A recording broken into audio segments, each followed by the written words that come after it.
The Terrifying Lies podcast, with music and stories by Craig Nybo.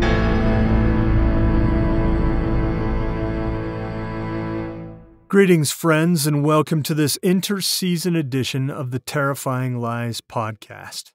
While I take a break to compose a new batch of stories for Season 3, which, by the way, I can't wait to share with you, I have no intention of leaving you out in the cold. That is why I offer these interseason editions to tide you over until we can resume our nightmare, you and I. Today I plan to present to you a couple more tales from the archives of the freestyle Gargoyles. If you're new to this experiment, here is the concept. I belong to a band called Rust Monster.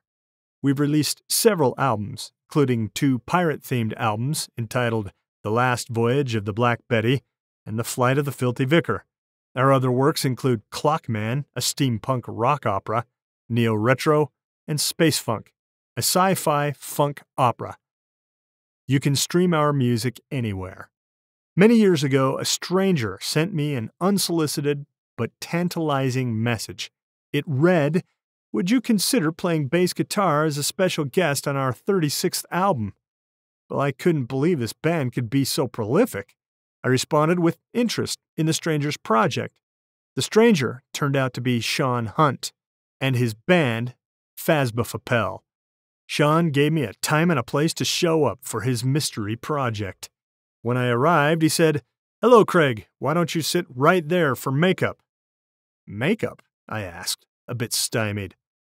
Sean then said matter-of-factly, "Yes, tonight's theme is Day of the Dead." Well, I sat down. Next thing I knew, a woman had painted a remarkable Day of the Dead skull on my face. When Sean said it was time to go, I picked up my bass and followed him, along with a few other musicians, into a room outfitted with disco lights and a bit of hanging fog in the air.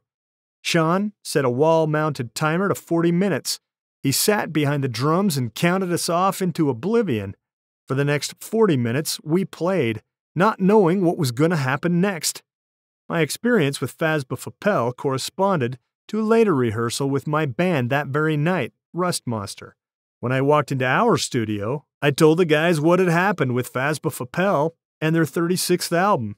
I pitched doing it again right there that very night with Rust Monster. The guys said yes. I set a timer to 40 minutes, counted off the band, and the freestyle Gargoyles were born. Sean Hunt is a remarkable person. Extremely creative and articulate. He put together a little 20-minute documentary about his band Phasbophapel and their goal of producing 100 albums in 1 year, which, I have to add, they accomplished in spades. Look for a link to his documentary in the description of this episode of Terrifying Lies. I have to give props to the Phasbophapel guys. They helped me and my friends to start something that we love. And the experiment continues. Later, we, the freestyle Gargoyles, thought it would be fun to bring in a few authors to read their work while we improvised a soundtrack. We added a conductor to keep us somewhat on track. Magic happened. For today's Interseason edition of Terrifying Lies, I give you 2 authors. First, James Wymore with his second appearance as a freestyle Gargoyle. Secondly, I give you Nathan Shoemate, another great author. Welcome to the realm of the freestyle Gargoyles.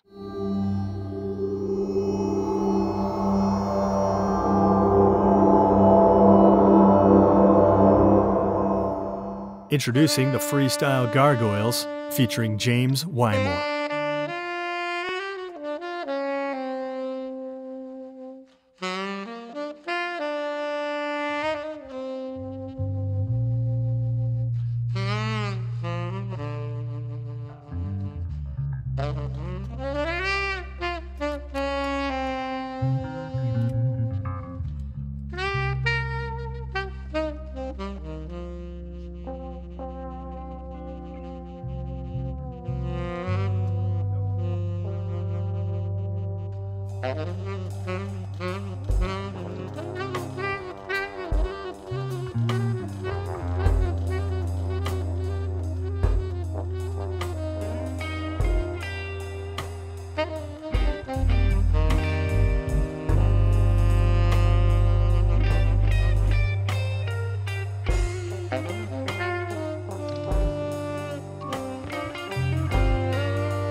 crunch, thump, wadoo, crunch, thump, wadoo, crunch.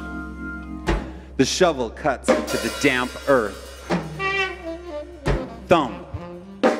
My boot stomping on the rim of the spade drives it deeper into the soil. Wadoo. The chunk of ground lifted free slides off the end as I toss it up over the side. Crunch. Thump. Wadoo. I focus on the rhythm so I won't think. I can't stand to admit what I've become. A patter of rain begins to peck at my coat. I look up just as a drop goes right into the side of my eye. How did I come to this? I remember the first time I saw a grave digger sitting next to my father as we drove past a cemetery one autumn night. A man stood waist deep in a rectangular hole. Yellow and red leaves covered the browning grass between stone monuments around him. Chopping into the ground he stood upon, he loosed the soil out with a steady beat. What's he doing? I asked, wide-eyed. Digging up a body? Looking for treasure? My brother told me people are sometimes buried with rings and other valuables. No, my father scowled. That's no grave robber. He's just a poor man doing what needs to do to make enough money to get by. So, somebody died? I turned to my mother. Yes, Widow Thorne from a few streets over. She was Celia's grandmother. I remembered my friend had been absent from school. I wondered what it would be like to see a dead body. Did she go to heaven or hell? No way to know, my father said, but she was a good sort, so we've no reason to believe she'd go anywhere bad. My brother told me sometimes the dead don't stay dead. Those were always the bad ones, though. So she won't get up again? No, Dad said it too fast, like it was a sore spot. And nobody will have to dig her back up? My questions upset my parents, but I felt it was important. Heavens no, my mother said. Digging up those resting in peace, that's a terrible sin. Only ghouls do that. And ghouls always come back after. It's not true, my father interrupted. None of it, just superstitions and wives' tales. That's the end of it. Crunch. Thump. Wadoo. I can still picture his face. Well, his face as it used to be, as I slice into the ground above his brother's coffin. I hate the unnatural forces of this earth because my dad taught me to. The irony of it all settles hard in my stomach. Everything about this feels wrong. The dirt flying out of this hole is like the lessons of my life being tossed to the wind. Sensibilities I cherish being broken into sand and rubble then cast away. What choice do I have? I see the face of my own son, so young and frail, as he coughs up blood. Should have gotten better by now, the doctor says. There's no medical explanation. No medical explanation. If it's all just superstitions and wives' tales, why is there no medical explanation? Another fall day, walking home from school, my brother Jeremy took us on a detour. A kid in my class said somebody dug up a grave. No way, I tried to look like I didn't care. I'd show him I wasn't scared of anything. It's probably just gravediggers getting ready for a funeral. Nope, not this one. Somebody in the middle of the night dug up a fresh grave. Why would anybody do that? I remembered what my mother said. That makes them a ghoul. And ghouls always come back. Don't know, Jeremy turned the corner and jogged ahead. Whoa, look, it's true. I followed, wanting to tell him to shush. Didn't seem right somehow to yell aloud about such things. As I caught up, I saw he told the truth. The tipped headstone lay in pieces. The hole wasn't a neat square trench like I'd seen the gravedigger make. This crater looked like the earth itself had popped a boil and sent pus in every direction. They'd propped the coffin up and the door wouldn't shut. Let's look inside, Jeremy whispered. He crossed to the fence, to the high picket fence. No, I said, holding him back, it's wrong. Why? It's not like we did it. And don't you want to see what the body looks like? I didn't. I wanted nothing less than to look inside that broken box. Still, my legs followed him. We'd been upwind before. The stench reached us when we got near, and it made me gag. The pine box, painted pink with little decorations around the corners and edges, had been cracked at the lock and pried open so it couldn't close properly. Jeremy pinched his nose and covered his mouth with one hand. The other reached out to the smooth lid. I could see something dark inside it. A stick, just a normal wooden stick poking up at a strange angle, as if a tree were growing out of the decaying body. Hey, you kids, get out of here before I call the cops and have you arrested for trespassing. The man's voice left no room for doubt.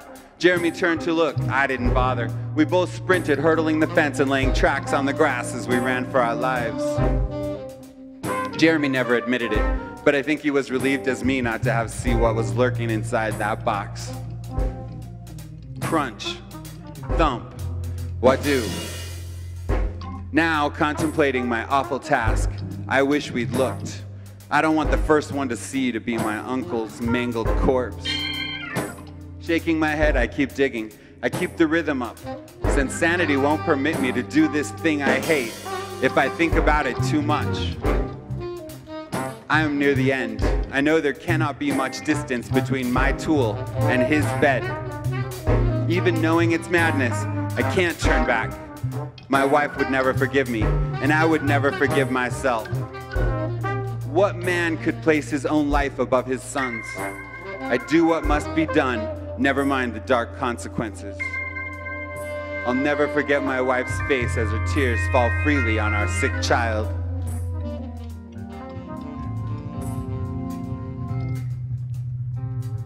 My brother watched next to me as she cried. He put one hand on my shoulder. This is Uncle Merle's fault. Don't be stupid, I protested. He wasn't well at the end, Jeremy said. I knew it. Jeremy had borne the brunt of our elderly uncle's care as he descended into dementia. Jeremy was single after all, and I had a family to look after. Our own parents died years ago. How could this be his fault? Jeremy held up a wooden stake. He didn't say anything. He'd said it all before. I knew what he believed. Still, I couldn't forget Father's protest against Mother's words the first time I'd seen a grave digger. Father didn't believe all that stuff. That's just denial, isn't it, Jeremy? Jeremy handed me the sharp stick. He hoped it wasn't true. Wouldn't you hope it wasn't true about me? This is insane. There's no such thing as vampires. I said it hoping that by speaking the word aloud, it would dispel the dark idea. But my resolve was weakening. You weren't there at the end. You didn't hear the things he said. It was more than just forgetting his family or random memories. He told me he was cursed, and if we didn't do something about it, he'd destroy us all. Your son is just the first. My wife looked at me with stern eyes. She didn't care if it was true or not. She would grasp at any straw to save our son. And if I do this, I said, knowing the task would fall to me because of Jeremy's bad back, someone will just have to do the same thing to me when I die. I might be condemning my son to the same fate. At least he'll be alive to do it, Jeremy said. Crunch. Thump. Wadu. So I dig. So I become the thing I hate. I wonder if my uncle did this to his father. I wonder if my mother was right and all ghouls rise again. Crack. The shovel hits the top of the coffin. This is the last moment. I could still turn back now. So far, I'm only digging in the dirt. I haven't actually dug up a body yet. I'm still not a ghoul. I see my son's face. I feel my wife's deep breaths. I hear my brother's words echo in my head. I clear the dirt, but I'm not going to prop the box up like the one we saw so long ago. I just chop through the lid with the shovel. Crack. The familiar smell. So much stronger this time, brings up bile. I have to turn to the side and puke. I direct my small light, revealing the twisted and black form of a man, half liquefied. Just skin stretched over a contorted skeleton. Holding my breath, I jam the wooden tip between two ribs on his left side. I stomp on it to make sure it's set. Thump. And then I pull down dirt from the nearby mound to make sure it stays fast. Wadu.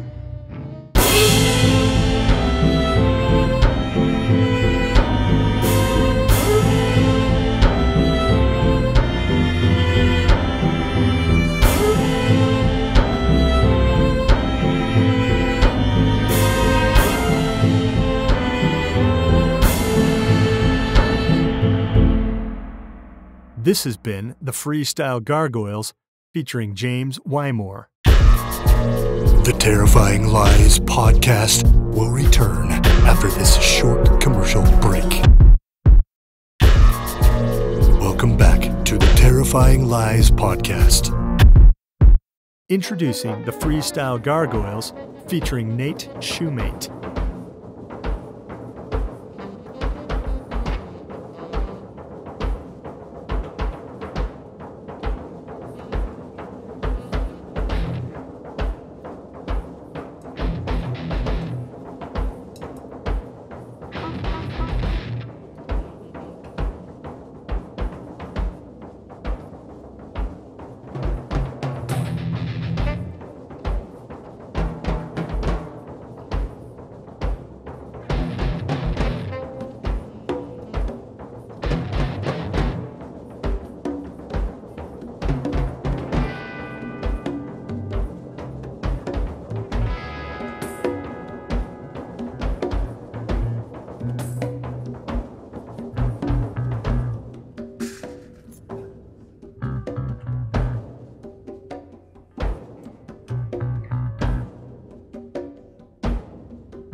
I sometimes misremembered what day it was, even forgot Sunday once in a while, if I was busy with planting or harvest, but Maeve never let me forget Bookmobile Day. The fourth Tuesday of every month, she was always at my front door by 9 o'clock or thereabouts, rain or shine, with her little plastic bag of 2 or 3 books she had read. She always said, "Thank you so much," when I opened the door, because I was her ride. Her husband, Mike, had the truck out by 6 a.m., wasn't about to stay home late just so his wife could get her silly novels switched out. Me, though, I was old enough that I didn't start work near so early anymore. And anyway, I knew Maeve since she was a little girl, like enough to be in my own daughter. So it wasn't no trouble driving her down off the mountain to Ben's Cross, where the bookmobile stopped once a month. She learned a long time ago that I wasn't interested in what she'd read since last bookmobile day, especially with the kind of books she chose, but there was always stuff to talk about on the way anyways, about her kids, or her sister's kids, or the weather, or the crops. I always saw what she read anyway, though, because in my old pickup she'd take the books out of her plastic bag and look over their fronts and backs like she was taking a last look at one of her kids before he went off to the factory in town or something. Most of the books had people like I'd never seen in real life on the cover. Men with long hair and no shirt, and women with their bosoms pushed up to their chins. Half the time they were Scotsmen, the men, and all they were wearing was a kilt. Most of the people up here on the mountain are Scotch or Irish. In fact, most are Scotch and Irish after being in America this long and marrying each other. But I never seen a man like that in the flesh, all muscle and no fat. Most of us up here are carrying something up front over our belts, except some old really skinny folk like Cal Coogans.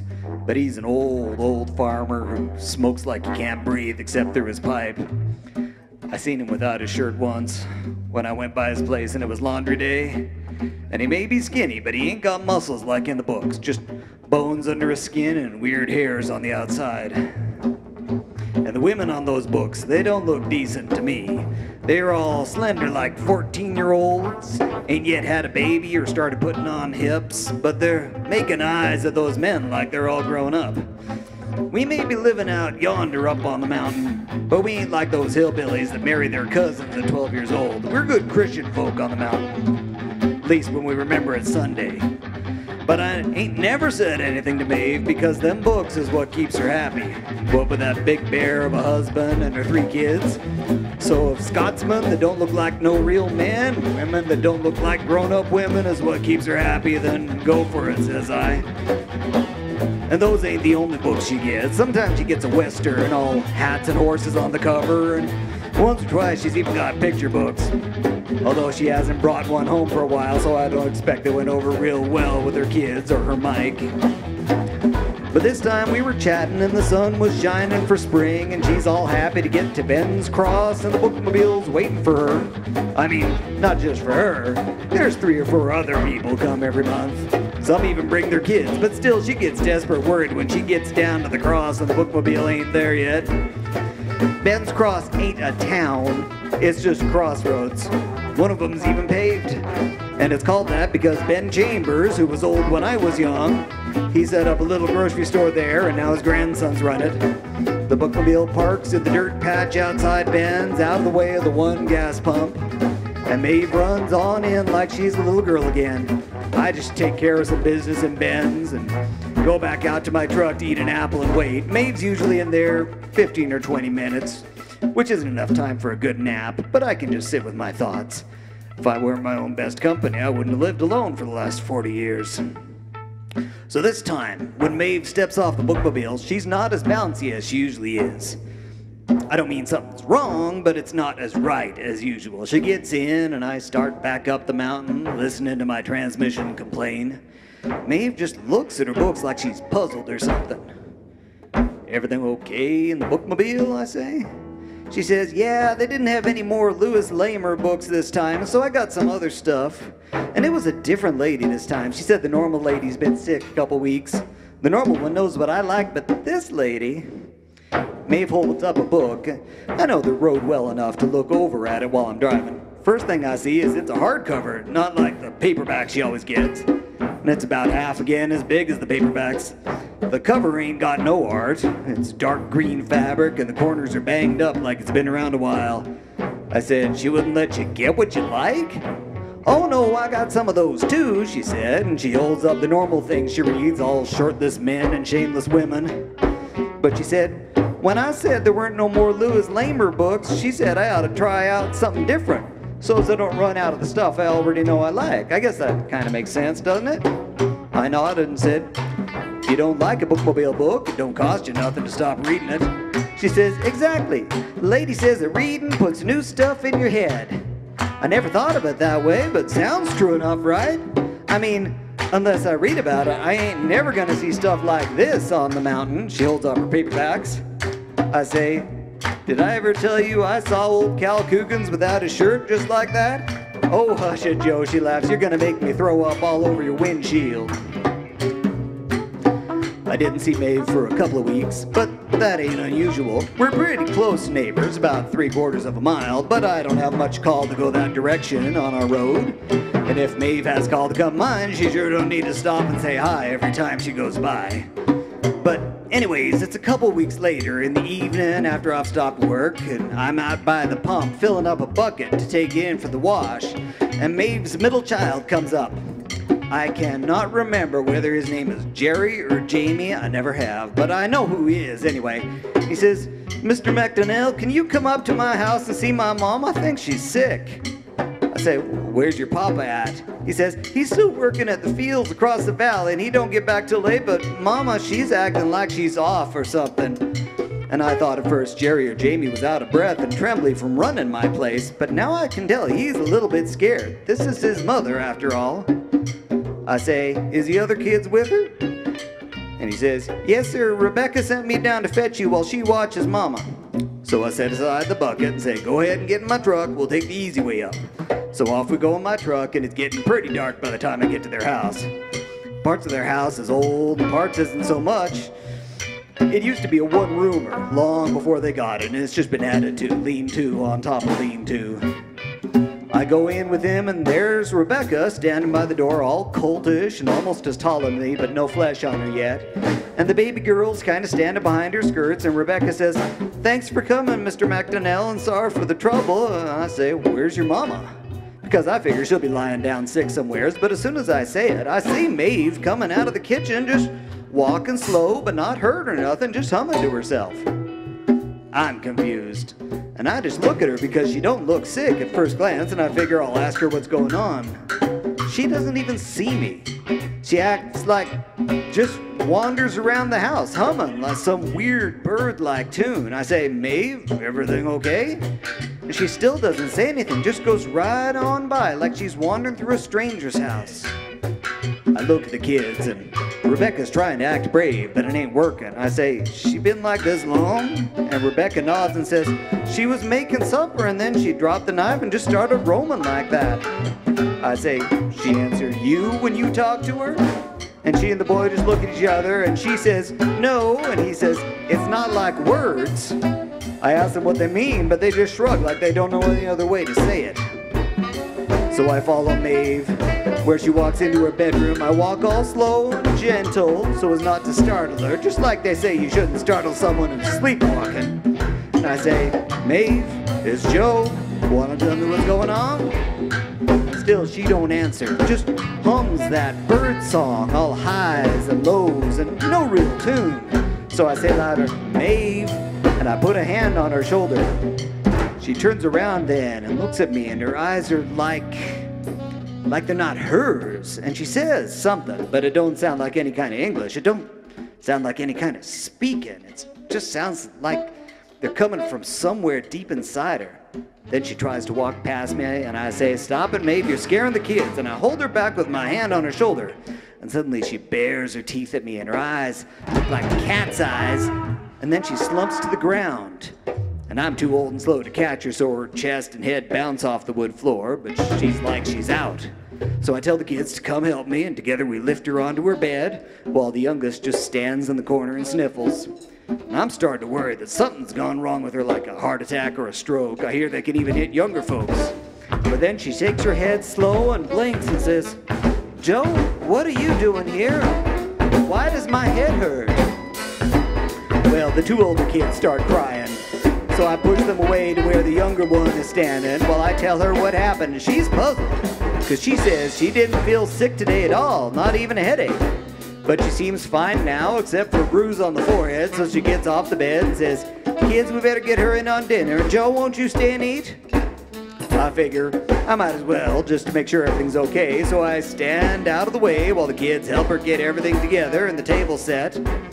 Right on the corner of the table is that book from the bookmobile, the hardcover. She's using her bookmobile card for a bookmark, so I can see she's into it some. I say, so is this book any good after all?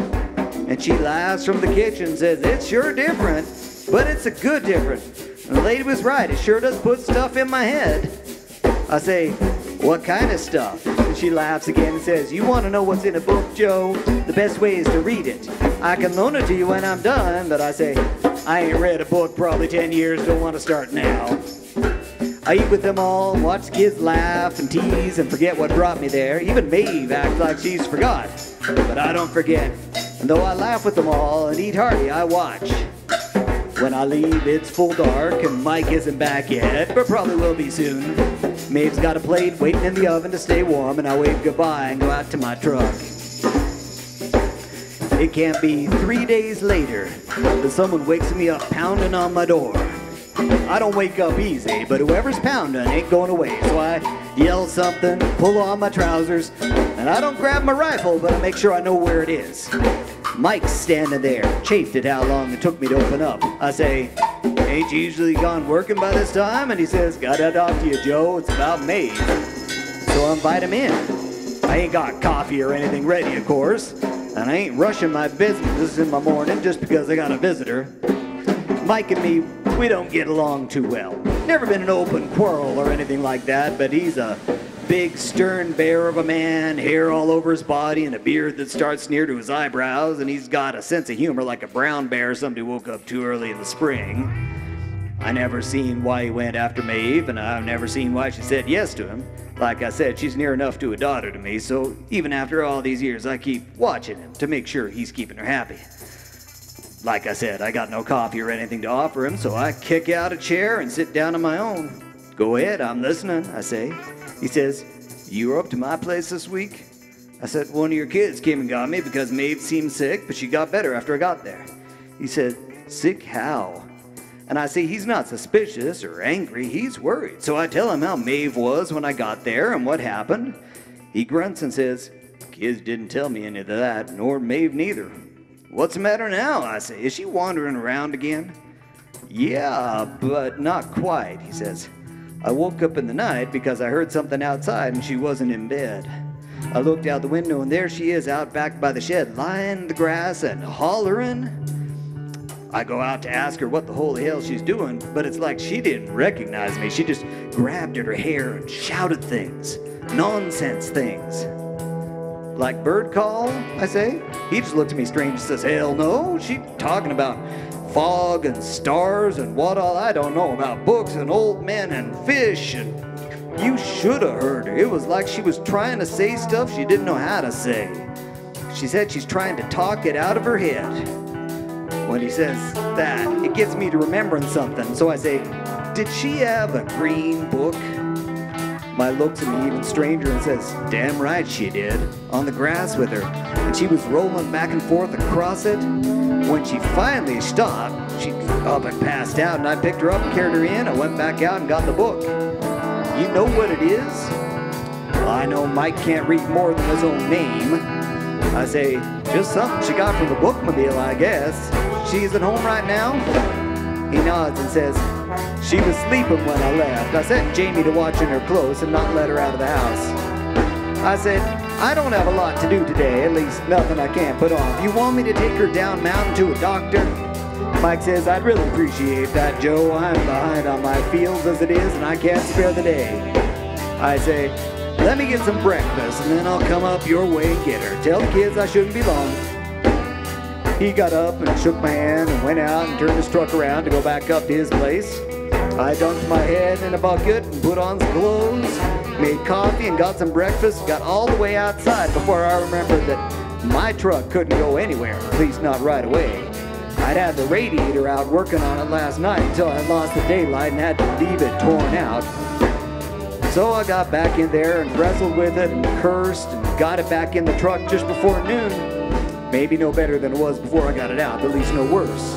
And I finally drove up to their house. When I got there, all three kids were sitting outside the front door and they looked scared to death.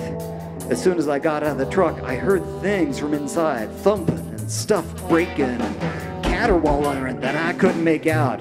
I said, "What happened? How long she been like this?" And Rebecca said, "Right after breakfast, we were cleaning up and she was washing a knife and cut her finger, and all of a sudden she just stuck the knife right through her hand. I tried to get the knife away from her." And Jamie said, "I helped." And Rebecca said, "And then she started screaming, 'I want it out, I want it out,' and starts breaking stuff." The baby was crying, her nose running down off her chin, and Maeve inside sounded hoarse like she'd been yelling for hours. I got up close to the door. "Maeve," I said, "this is Joe, what's the matter?" And something hit on the other side of the door like she'd thrown something, and she said, "I want it out, I want all of them out." I said, "All the children are out, Maeve. What do you want out?" And she said, "There's things in my head and I want them out. That book put things in my head. How do I get them out?" I say, "What things?" But she just screams for an answer, and it sounds like she's kicking and punching a wall.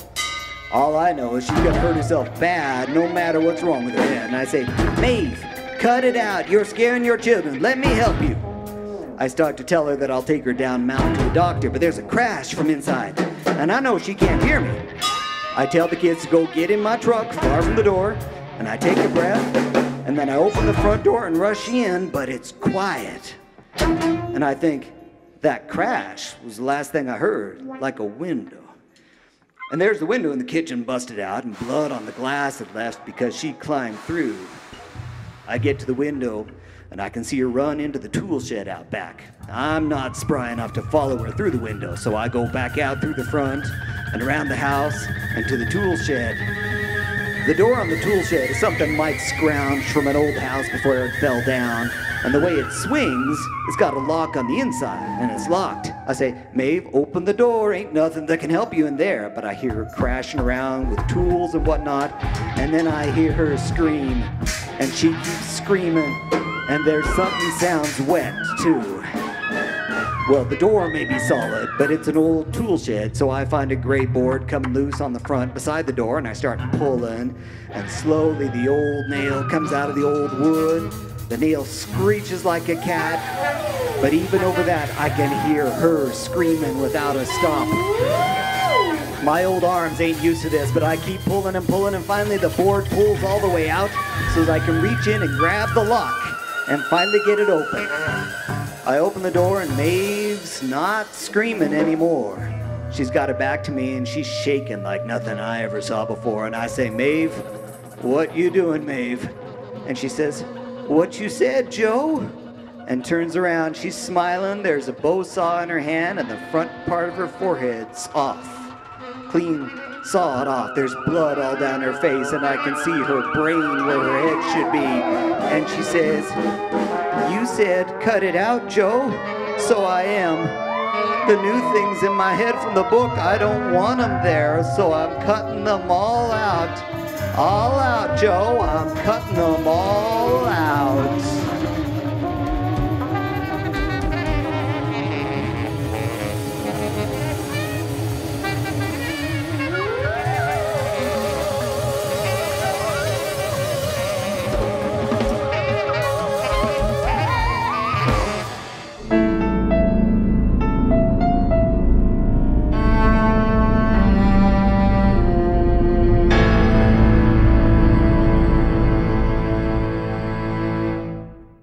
This has been the Freestyle Gargoyles featuring Nate Shoemate.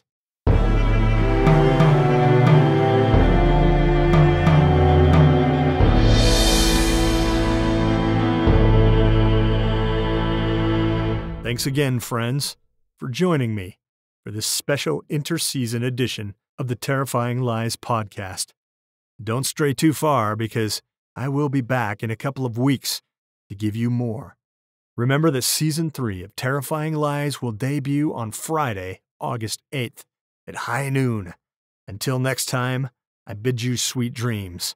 Or should I say, sweet nightmares. This has been the Terrifying Lies podcast. Please, come again. You're welcome here.